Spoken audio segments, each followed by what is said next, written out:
My name is Jane Harwood.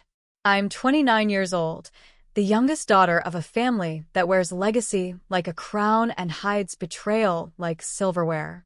The Harwoods own half the land along Lake Forest, Illinois, and my name is barely whispered in the halls where my brother Owen's portraits hang like royalty.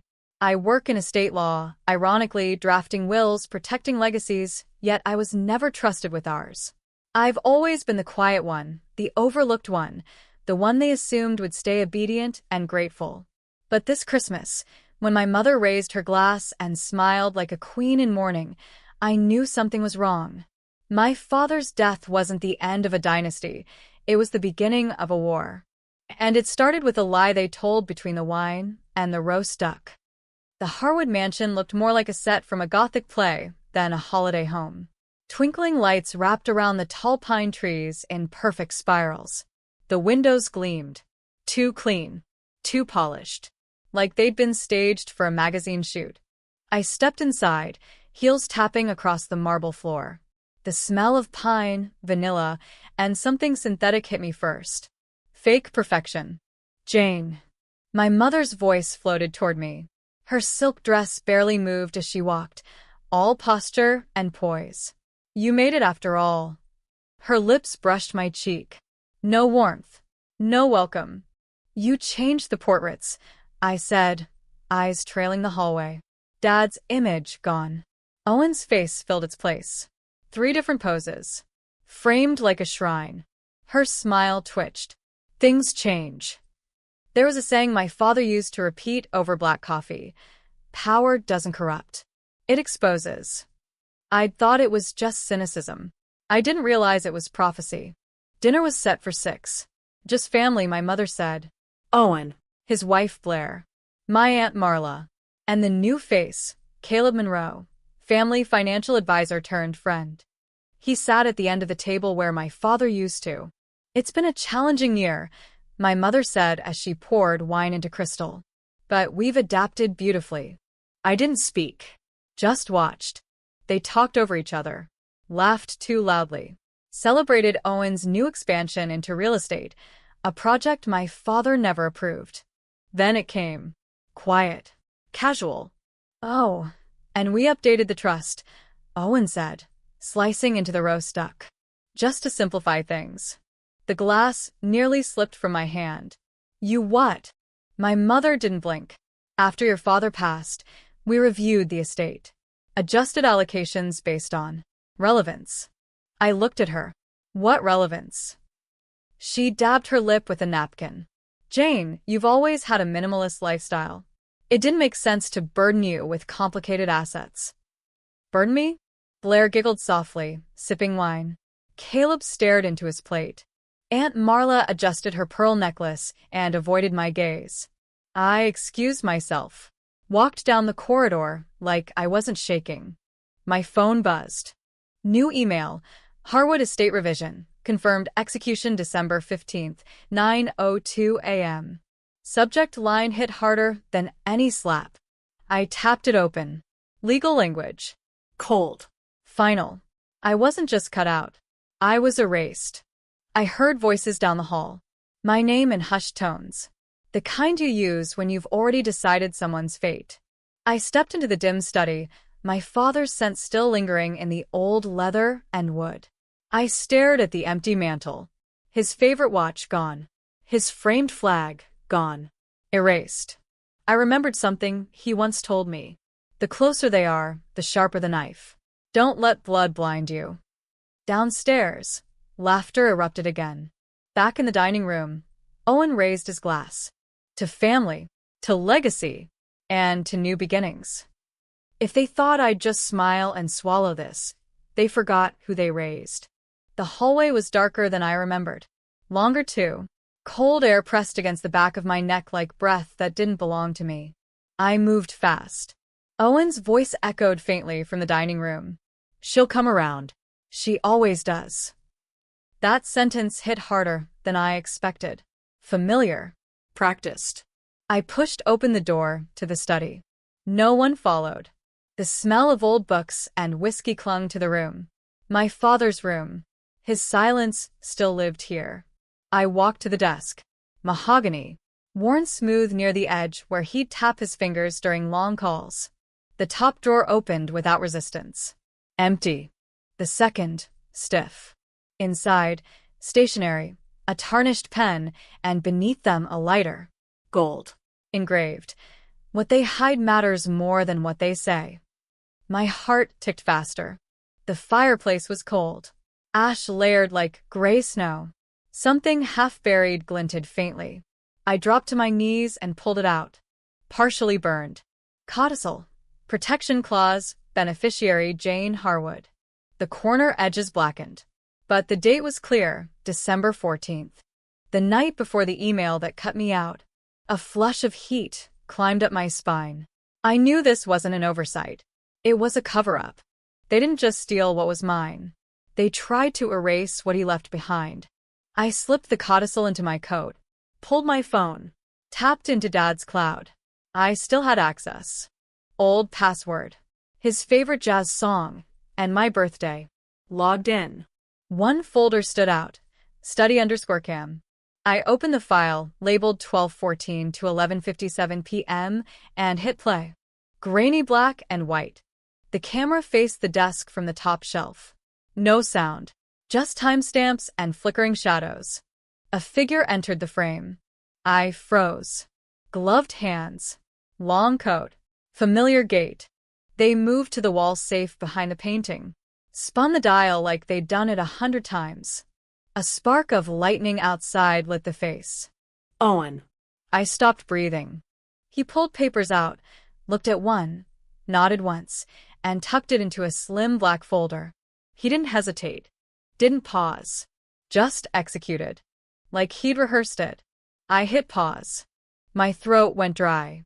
That wasn't just greed. That was premeditation. Suddenly, noise behind me. I spun. The door creaked an inch open. Jane. Aunt Marla peeked in, her voice small. I tucked the phone behind me. Couldn't sleep. Her eyes scanned the room like she was counting ghosts. Funny, this room always felt colder after Harold passed. I waited. She stepped in. Shut the door behind her. Something changed in her voice. A tremble. I shouldn't say anything but your father, he told me he was scared. Said the pressure was getting to him. What pressure? She didn't answer. Instead, she walked to the bookshelf. Pulled out a small Bible. Flipped it open. Handed it to me. Inside was a folded envelope. Her hands shook. This came in the mail. No return address. Just this house. I didn't tell your mother. I opened it. Inside, a copy of the codicil. Clean. Unburned. Signed. Notarized. I blinked. He had a backup. She whispered, he never trusted electronic copies. Said real truth leaves ink. I could barely speak. Why are you giving this to me now? A beat. Because I think they were watching him. And now they're watching you. Cut scene. Footsteps outside. I moved fast. Stuffed the papers into my boot. My phone in the other. Door opened again. Owen. He smiled like nothing was wrong. Marla, Mom's looking for you. She left without a word. He stared at me too long. You okay? He asked. I smiled. Never better. That night, I copied everything to a flash drive. Hid the original codicil in my luggage. Set a password vault in my cloud, and uploaded the surveillance footage. I didn't sleep. Just stared at the ceiling. You can't take back what you've stolen, but you can still be caught holding it. My father's voice again. He'd always speak in riddles, but now they felt like blueprints. My phone buzzed. Blocked number. Text message. Too late to unburn what's already turned to ash. I stared at it. The camera caught someone in the house that night. And it wasn't just family. Someone was in this house the night my father died, and it wasn't just family. Midnight. The snow outside had thickened into a white wall. Wind scraped the window like nails. The storm was swallowing the house. Everyone else had gone to bed. At least, that's what they wanted me to believe. I moved in silence. Socks over hardwood. Phone in one hand. Flashlight in the other. Back to the study. One goal. I scanned the shelf. third from the left. The old book with the navy cover. I pulled it. The mechanism clicked. A soft grind behind the wall. The false panel slid open. Inside, an analog safe. Dad never trusted digital. Machines forget. Steel remembers. I spun the dial. Left 22. Right 5. Left 18. My birthday. The lock gave with a solid clunk. Inside, dust, old manila folders, and a flash drive. Small. Labeled in his handwriting. In case they lie. Next to it, an envelope sealed in red wax. My initials etched on the front. The wax cracked between my fingers. Inside, an SD card and a folded letter. Jane, if this finds you, they've taken everything. But not this. Do not trust Owen. Do not trust Caleb. Marla might help, but she's scared. You must finish what I started. Vault 18. Chicago. Password. Ironmouth. Dad. My breath caught. Vault 18? That wasn't here. That was in the city. His private safety deposit box. I stood up.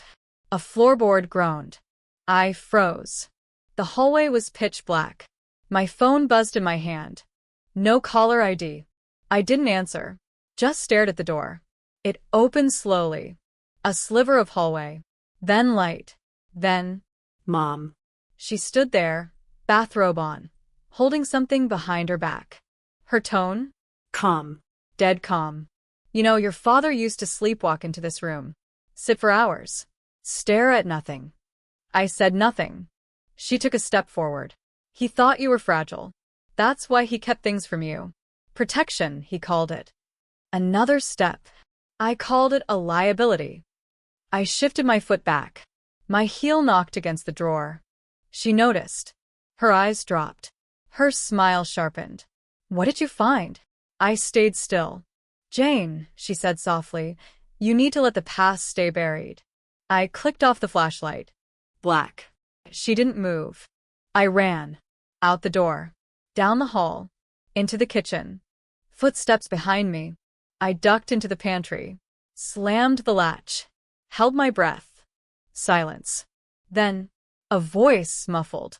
I told you she'd dig. Owen. I pressed my ear to the door. She found something, he whispered. We need to intercept the vault before she does. Cut scene. I slipped out the back door. The snow stabbed my skin like needles. My car was parked at the edge of the driveway. Keys. Where were my keys? Not in my coat. I tore open the door glove box. Empty. Back door, nothing. Trunk unlocked. Inside. My father's suitcase. It hadn't been touched since the funeral. I opened it. Documents. Receipts. And a bank envelope. Bank of Chicago, Private Vault Division. Vault 18. I snapped a photo. Slammed the trunk. A flash behind me. I turned. The upstairs window. Someone watching. Just a silhouette. But I knew that posture. Caleb. The man who never blinked. I ducked back into the shadows. One more day. One more lie. I whispered to myself. They killed the will. But they forgot the witness. She didn't knock to ask, she knocked to warn. I didn't sleep. At dawn, the snow swallowed the front porch. My car looked like a corpse under a white sheet. Still no keys. I stayed in the shadows, watching the house breathe. The mansion had a rhythm. Footsteps, water pipes, floorboards creaking like voices beneath paint. And I listened. Because in this family, power isn't spoken. It's moved in silence. Downstairs, the kitchen smelled of black coffee and lies. Caleb sat at the counter, flipping through the Wall Street Journal like a surgeon preparing for surgery. Owen walked in, hair wet, like he just came in from somewhere. No one mentioned the storm. I slipped into my father's room when they left. The air was different here. Heavy. Still. His scent lingered, sandalwood and paper. I opened his closet.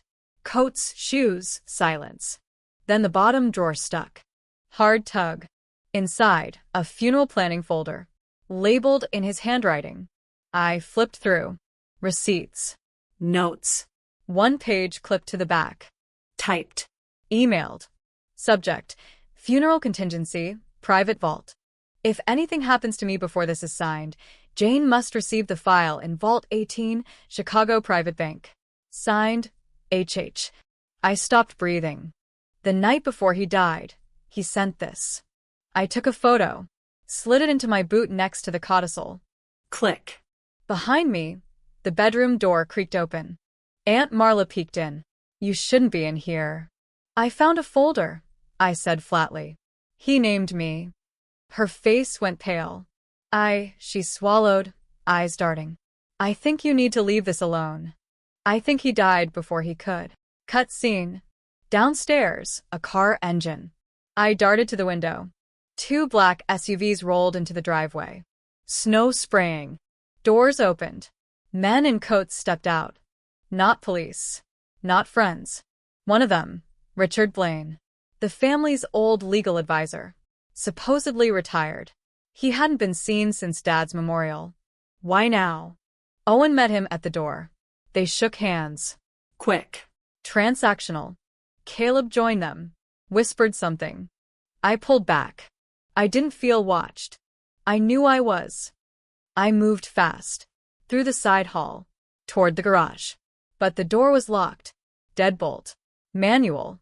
I grabbed the poker from the fireplace. 2 hard swings. Wood cracked. Air blasted in. Cold. Violent. My boots hit ice. I ran to the garden shed. Hid behind the plow. Heartbeat. Faster. A migraine in my chest. A phone buzzed. Unknown number. If you open that vault, you won't walk out of the bank. I dropped the phone. Cut scene. Night fell fast. Dinner was served like it was any other holiday. Table set for 8. 8. Someone new joined us. One of the men from the SUV. Introduced as Mr. Dean, an investor, Owen said. But his eyes scanned the room like a drone. Mom passed the potatoes like nothing was unraveling. I watched hands. Forks. Smiles. Dean didn't eat. He watched me. You seem quiet tonight, Jane, my mother said, smiling. I matched her tone. Just tired. Long week. She poured wine. Let's toast. To the family. And to knowing when to let go. She looked straight at me. Aunt Marla wouldn't meet my eyes. Then. Crash. A plate. Shattered. Dean stood. Slippery hands, he muttered.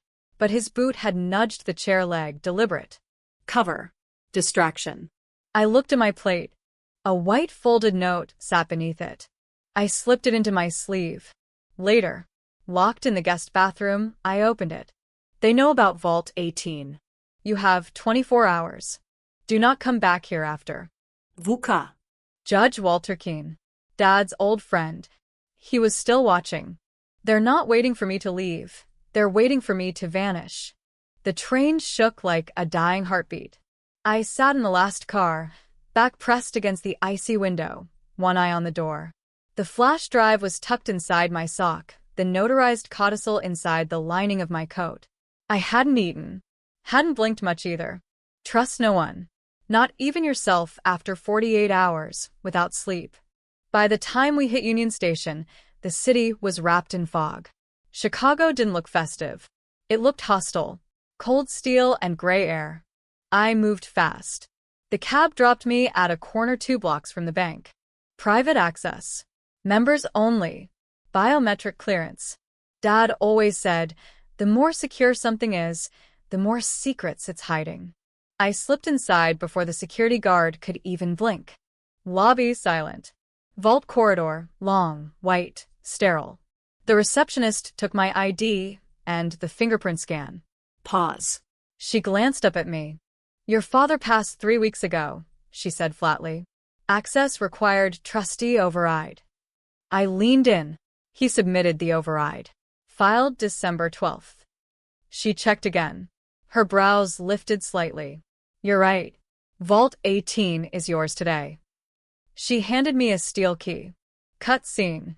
Vault 18. Heavy door. Digital keypad. Manual override. The lock clicked open. Inside, cold air. Metal shelves. I stepped in, shut the door behind me. A single box sat on the center table. Black. No markings. I opened it. Inside, a hard drive. Two thick files labeled Celeste Harwood, Financial Transactions.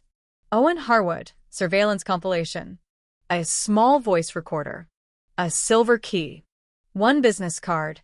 Walter Keene, retired judge. I plugged the hard drive into my laptop. Folders exploded on the screen. Audio recordings. Bank transfers came in. Video footage. 12.14 night. I clicked play. Footage. The study. Owen walks in. Quiet. Calm. Gloved. He opens the safe. Pulls out a file. Looks around. Then reaches into his coat. Pulls out a syringe. Injects something into the neck of the brandy bottle. Camera cuts out. Next file. Audio. My father's voice. If you're hearing this, Jane, I didn't die peacefully. I didn't fall asleep. I was taken out. I can't prove it to a court, but I trust you'll know what to do with this. My hand trembled. I hit pause. Something moved behind me. Fast. I spun. A man in black stood at the vault door. Hood up. Face blurred by the frosted glass. He slammed his hand on the access panel. The light blinked red. Security jammed. He banged the door again.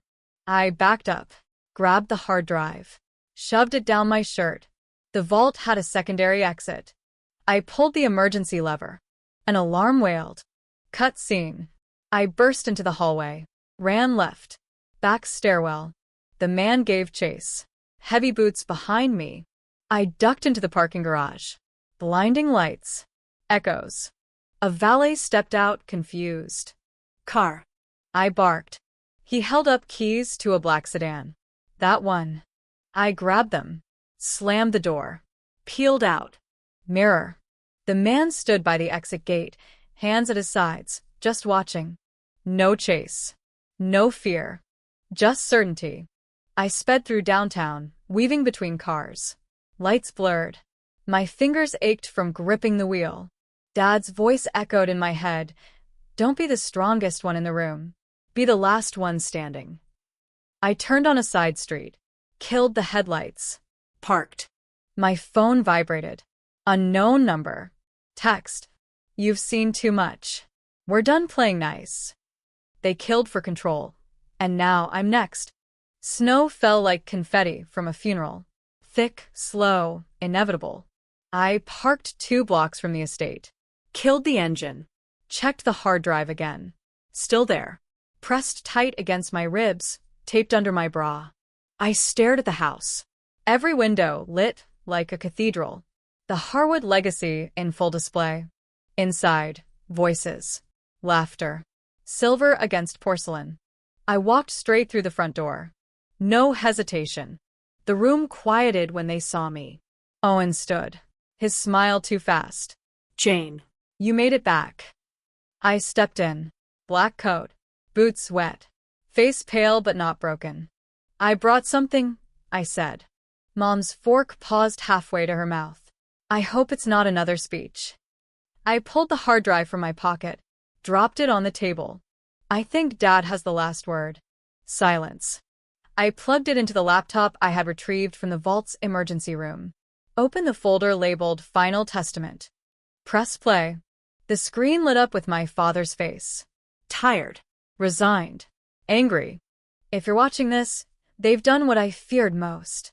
My wife, Celeste, and my son Owen have conspired to alter my trust, erase Jane's inheritance, and liquidate Harwood assets into shell accounts overseas. Cut scene. Owen moved first. I don't know what this is. Sit. I said. The next video rolled. Security footage.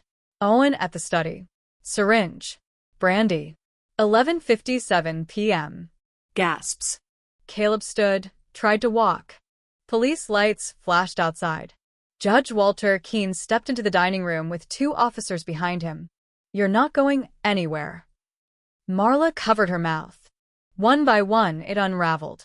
Owen, conspiracy and attempted murder. Celeste, fraud, coercion, obstruction. Caleb, Unregistered agent tied to offshore laundering. I told you, Mom, I said softly. You built a palace on paper. And paper burns fast. She didn't cry. She didn't scream. She just looked at me. Cold. Hollow. You think this ends with Owen? She whispered. This house was never yours. And it never will be. They let her out. Cut scene. An hour later, I sat alone at the table. The storm had passed. Only moonlight remained. I looked around at the ruin. At the silence. This wasn't victory. This wasn't revenge. It was survival. I remembered something my father used to say. You don't inherit a name. You earn it. One truth at a time. I closed the laptop. Poured myself a glass of untouched wine. Took a breath. Because for the first time in my life, no one was watching me. No one was waiting for me to fail. And I wasn't afraid of the dark anymore. This wasn't justice. It was survival.